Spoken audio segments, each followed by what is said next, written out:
eina į pabaigą mano mažasis kruizas, Talinas, Stokholmas, Talinas. Ir sugrįžome šiandieną į Taliną ir faktas tame, kad turime palyginimą plaukimo kruizinio laivų į vieną pusę ir į kitą pusę. Vienoje pusėje, kai publika buvo, tiksliau keleiviai buvo daugiau santūrus, suaugę, mes klausėmės ir operos, o dabar, kai didžiąją dalį sudarė Stokholmo studentai, tai naktis buvo bemiegė. Pamiegom tik 2 valandas kažkur.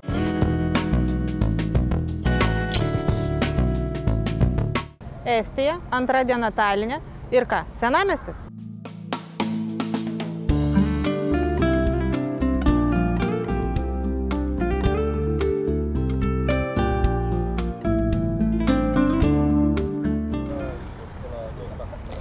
Ką tik Olga praėjo Baltijos keliu, tai yra Vilniaus dovana Talinui, autorius Gitenis Umbrasas. Kaip jau žinote, man patinka bokštai, mėgstu juos lipti, taip ir Taline norėjau į Hermano bokštą įlipti, tačiau pasirodo, jis yra atidarytas turistams tik penktadienį, todėl turėkite omeny.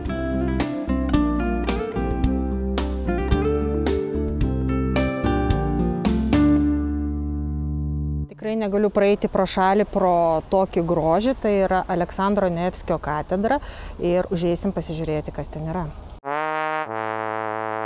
Viduje filmuoti negalima, bet ką tikrai kiekvienam rekomenduoju, jeigu čia būsite, užeikite.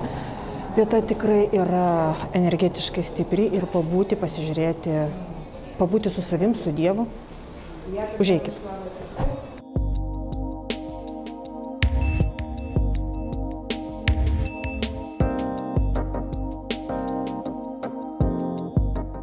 Dabar eisime į Piskopį apžvalgos aikštelę ir pasižiūrėsime, kaip atrodo senamiestis iš viršaus.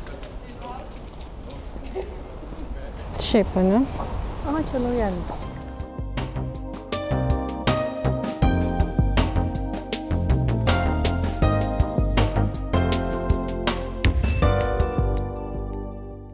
Šioje apžvalgos aikštelėje pasirodo ne senamiestį matome, kad Talinas taip pat yra žalias, kaip ir mūsų Vilnius.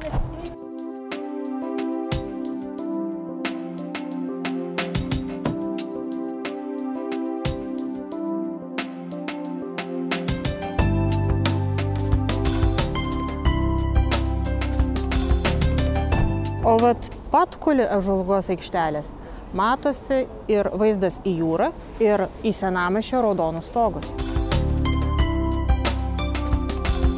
Į šią apžvalgos aikštelę galima pakilti ir iš apačios, lipant tokiais laiptais zigzagais.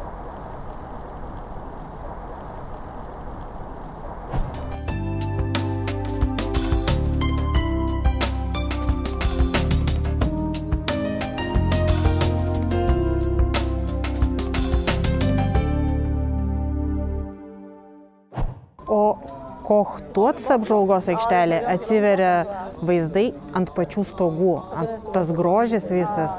Neišpasakytas, būtinai apsilankykite čia. Tiesa, man už nugaros matosi laineris, su kuriuo mes plaukiame. O dabar paragausiu vietinių skanėstų, tai yra riešutėlių.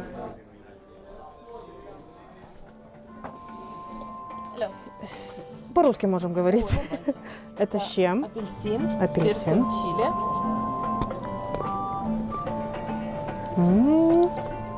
Вкусно. Вишня с корицей. О, интересно будет. Пока kol kas apelsinas laimi. Įdomus skonis susidarė. Это классический вкус, карамель, корица, пряности, имбирь, рождественский. Su likeriu Vana Talina. Это kitė sužibėjo. Nu taip. Na ką, skonį tikrai neišpasakyti. Tačiau šį kartą pasirinksiu apelsinų skonio su Vana Talinu ir kalėdį. Спасибо большое. Пожалуйста. Kaip faino.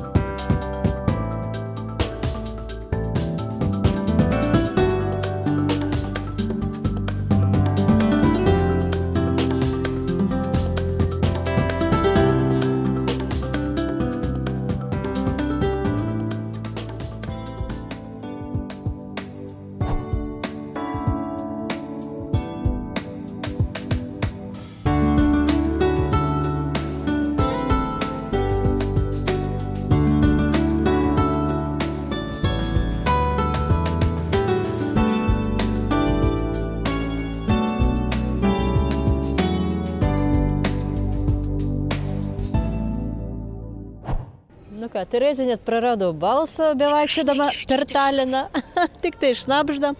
O mes pasiekėm senamiesčio širdį, rotušę. Čia nors ir ne sezonas, bet vis vien veiksmas vyksta, kavinėse daug žmonių, turistų, nu ir gražu. Talino širdyje senamiesčio mes atradome tokią puikią vietą. Labai netyčia atradome, čia meistrų yra kampelis, labai įdomus, gražus, jaukus ir mes labai norim čia atsisėsti, atradome, kadangi čia yra kavinė, tai mes čia atsisėsim.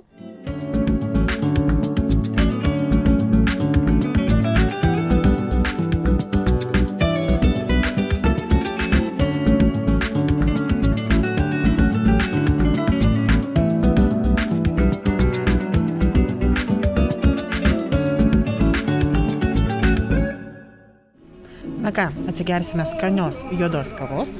Ir paragausime vietinių skanėstų, pyragą su obuoliais ir riešutais. Ir bandelę su rikoto sūriu ir špinatais.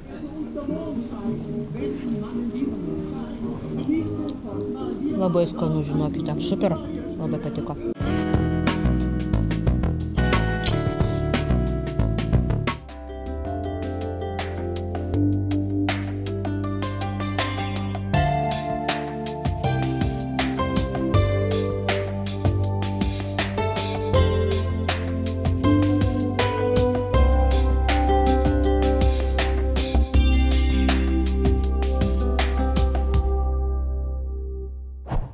Pakliuvome prie Heliman bokšto ir sienos. Aišku, ją galima buvo aplankyti ir užlipus aukštyn, tačiau mes pavėlavome, darbo laikas iki 5 valandos.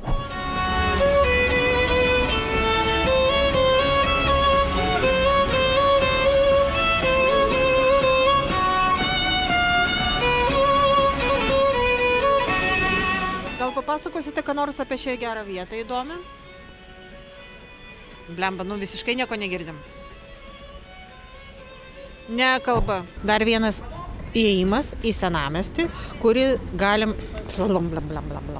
Kas yra gražu man už nugaros, tai yra vieni iš seniausių likusių vartų, tiksliau praėjimas į senamiestį pro tokius senovinius pilies vartus.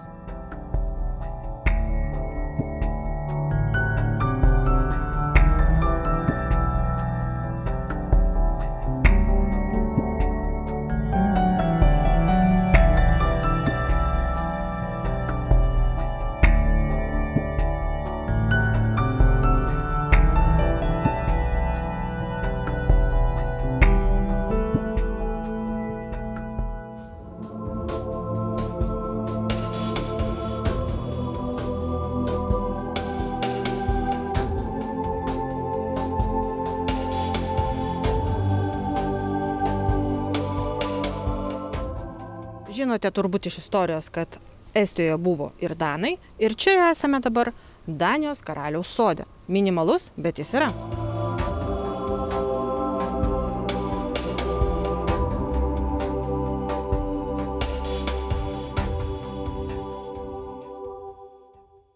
O patranka turbūt saugo šiuo metu augalus ir statulas. Šiaip ką aš galiu pasakyti apie šį senamiestį Talino, tai kad jis nėra didelis, jį galima apeiti per vieną dieną be muziejų. Jeigu su muziejais tai bus ilgiau. Ir kas man čia patiko, tai kad čia yra tikrai išlaikytos, išsaugotos tos autentiškos sienos, apsuptys, kaip senamiestis apsuptas buvo, pilių motyvai ir čia jaučiama ta dar dvasia senovinė, kad vietomis tikrai ėjau ir oda, plaukai šiaušiasi, paugaugais ėjo, tikrai buvo, jaučiama, kad čia kažkas vyko seniau. Tai jeigu būsite Taline, tikrai apsilankykite, pasižiūrėkite, pasivaikščiokite ir pasimėgaukite.